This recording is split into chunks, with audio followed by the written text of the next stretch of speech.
New tonight, a middle schooler in Nelson County is doing something he may not have done without the quick thinking of the people around him. He's talking to us tonight about how his life was saved. WHS 1119's Taylor Woods and photojournalist Elijah McKenzie tell us how the quick moves by coaches and a trainer paid off with an important device they want others to understand.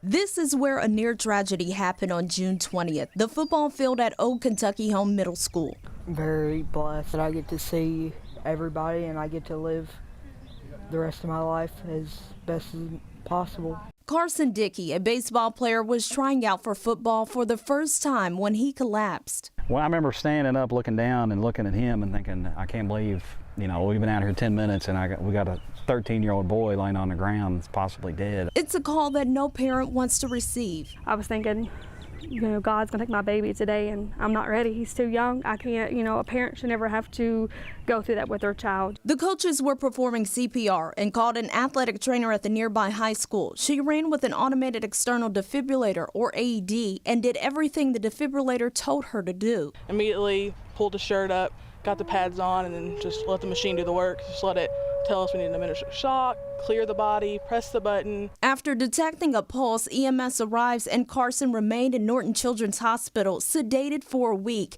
He doesn't remember that day, but he does recall hearing his parents' voices while intubated. It felt like a dream. It didn't feel real at all, but sadly it was. Carson had been diagnosed with Wolff-Parkinson-White syndrome while in the hospital. His parents say it was their faith and prayers that got them by. Knowing that there were so many kind and loving people that adore him and love him, that were praying for him. Yeah. And every time they walk on this field, they say this is a miracle they will never forget, but they hope other schools take heed to the main message and always have an AED on site for any life-threatening emergencies. Now standing on the field where it all happened, the coaches are happy to still have Carson with them. Just relieved that he's okay. Just glad he's okay. And glad that we know what's wrong with him so that he can live a good life. And hopefully he can still play football. Yeah.